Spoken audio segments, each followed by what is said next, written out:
in a move clearly intended by the Obama administration to suppress the acquisition, ownership and use of AR-15s and other 223 caliber general-purpose rifles.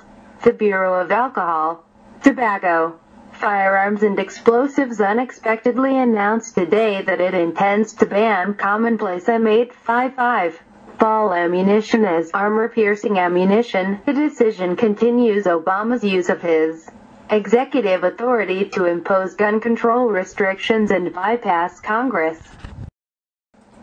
It isn't even the third week of February, and the BATFE has already taken 3 major executive actions on gun control.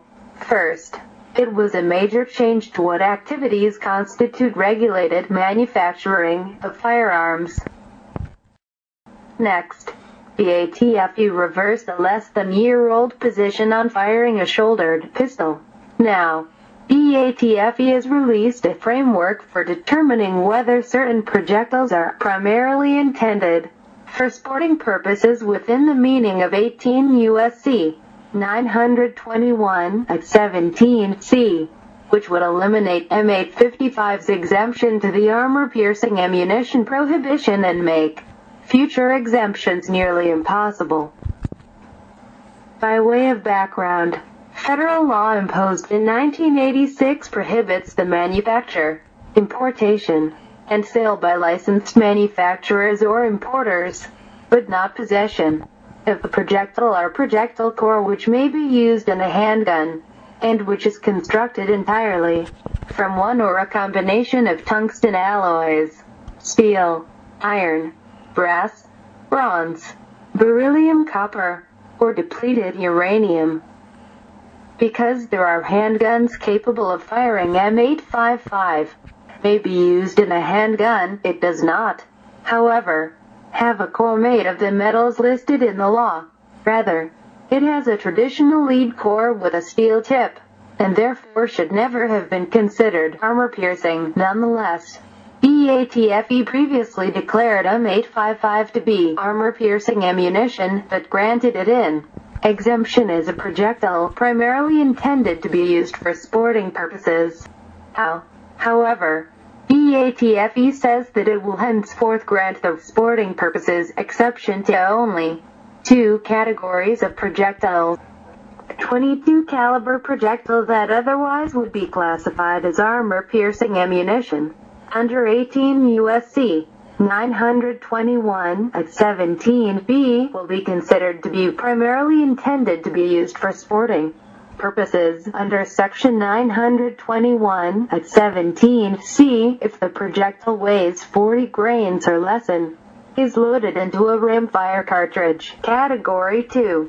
All other caliber projectiles, except as provided in Category I, 22 caliber rimfire projectiles that otherwise would be classified as armor-piercing ammunition, will be presumed to be primarily intended to be used for sporting purposes under Section 921(17)(c) if the projectile is loaded into a cartridge for which the only handgun that is readily available in the ordinary channels of commercial trade is a single-shot handgun.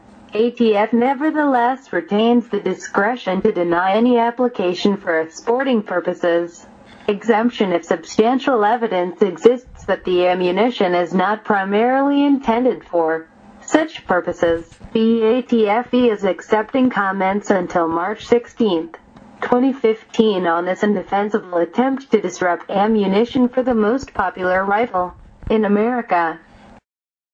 How to comment from the BATFE. ATF will carefully consider all comments, as appropriate, received on or before March 16, 2015, and will give comments received after that date the same consideration if it is practical to do so. But assurance of consideration cannot be given except as to comments received on or before March 16, 2015. ATF will not acknowledge receipt of comments. Submit comments in any of 3 ways, but do not submit the same comments multiple times or by more than one method. ATF email, appcomments@at.gov. Fax 202-648-9741. Mail Denise Brown, Mail Stop 6 and 602, Office of Regulatory Affairs, Enforcement Programs and Services, Bureau of Alcohol, Tobacco, Firearms and Explosives, 99 New York Avenue, NE, Washington, District of Columbia 20226, ATTN, APMO comments.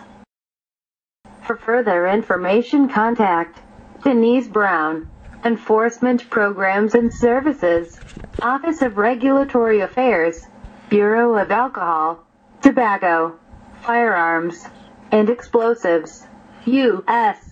Department of Justice, 99 New York Avenue, NE, Washington, District of Columbia 20226. Telephone 202-648-7070.